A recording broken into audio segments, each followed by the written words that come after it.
All right, let's talk about work and developing a healthy relationship with my work as well as just getting more serious at the same time.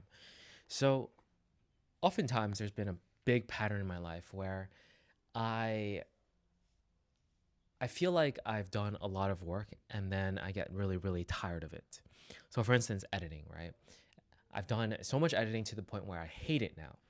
But I'm trying to develop a healthier mindset and relationship with my work so that my future work, I don't start hating it, basically. So right now I'm doing a lot of scripting, a lot of like writing for my audiobook, which is supposed to help you with Japanese. And I've gotten a lot of help and proofreading from my native Japanese friends for it. But the bulk of the work is still me sitting down with a document, just typing and writing stuff. And sometimes it's fun. Sometimes I like it. Sometimes I feel like, oh, I get to tell a story about a time that I was in a bus and somebody, like a traveler, was in everyone's way and he just did not know how to speak any Japanese, and the bus driver was trying to talk to him, and you know he just didn't know what to do. So there was a good minute where he kept everyone on the bus, and I'm just trying to write this thing about how, like, don't do that, like, you don't want to be that tourist. You want to know what to do when you're on a bus, how to pay, what to expect, and everything.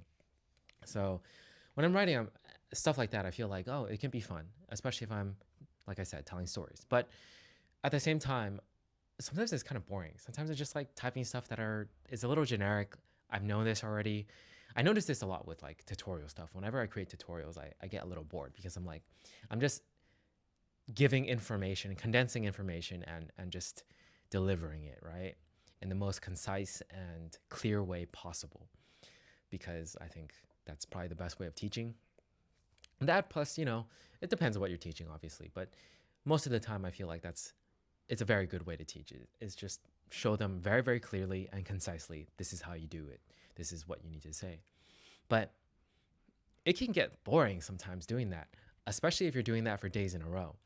And I can feel myself getting to a point where, yeah, I'm going to dislike this. I'm going to not want to do this anymore.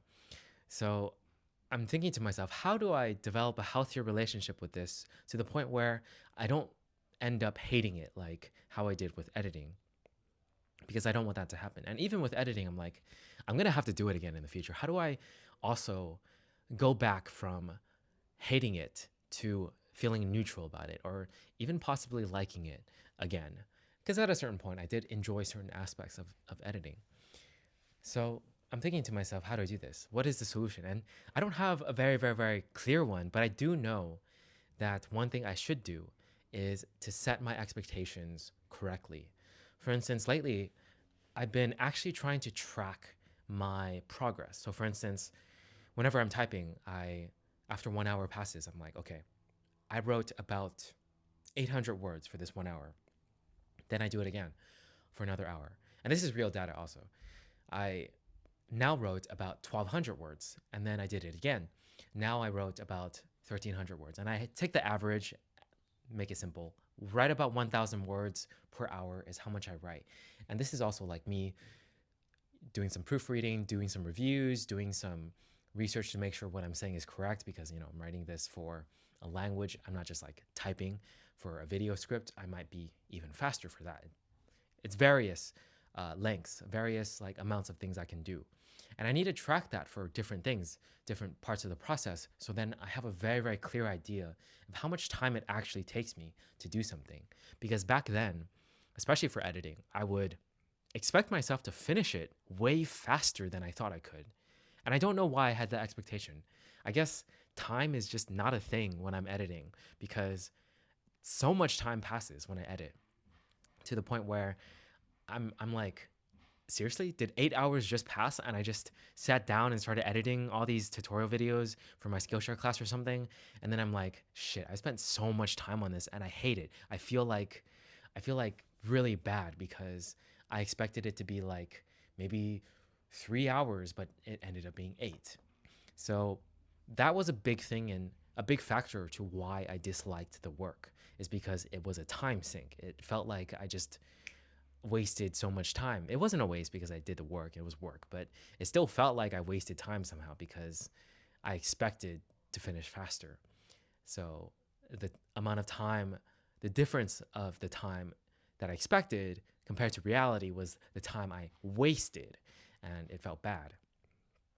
But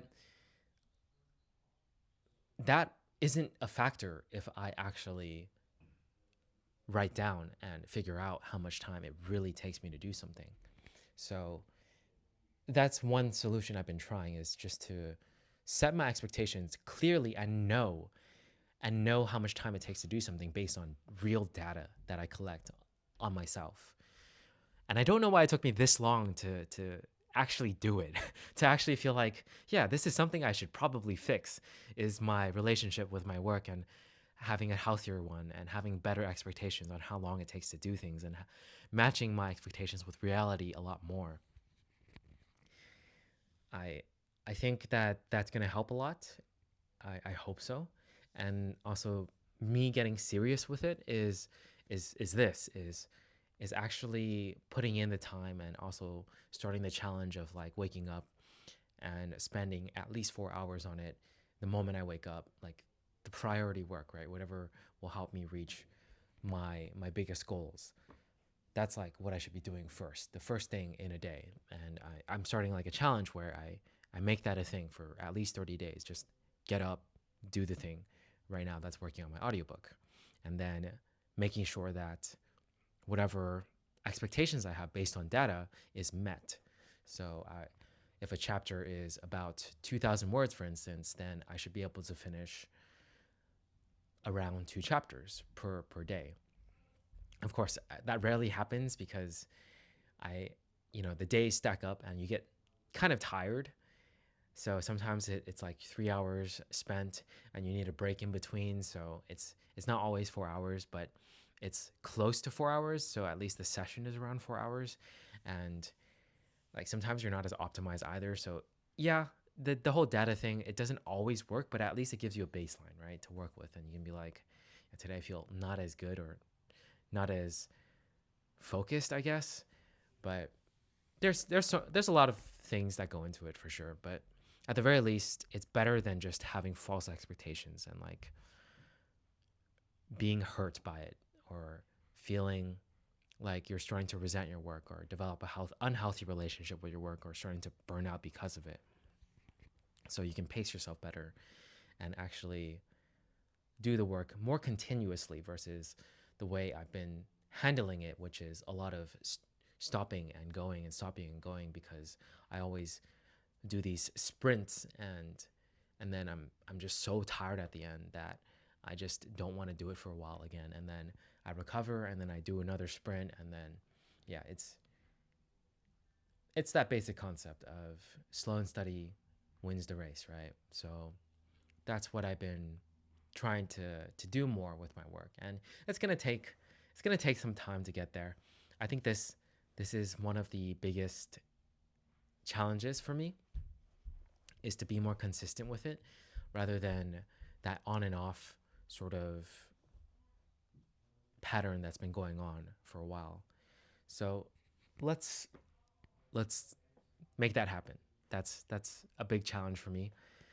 And yeah, that's about it for this one. I think just following everything I just said right here in this video is going to be the big challenge. And let me know down below in the comments, like, if you resonate with anything I said, if you feel like you have any advice as well from your own experiences, because the process of being a freelancer and someone who's sort of in charge of yourself and your own work and everything like that, it can be difficult. It really takes a lot of organization, self-discipline, and willpower to make stuff happen sometimes. And yeah, it's been a lot of experiences for sure where I felt like it's been tough. It's a tough experience. But okay, that's it for this one. Let me know down in the comments what you think, and I'll catch you guys in the next one. Peace.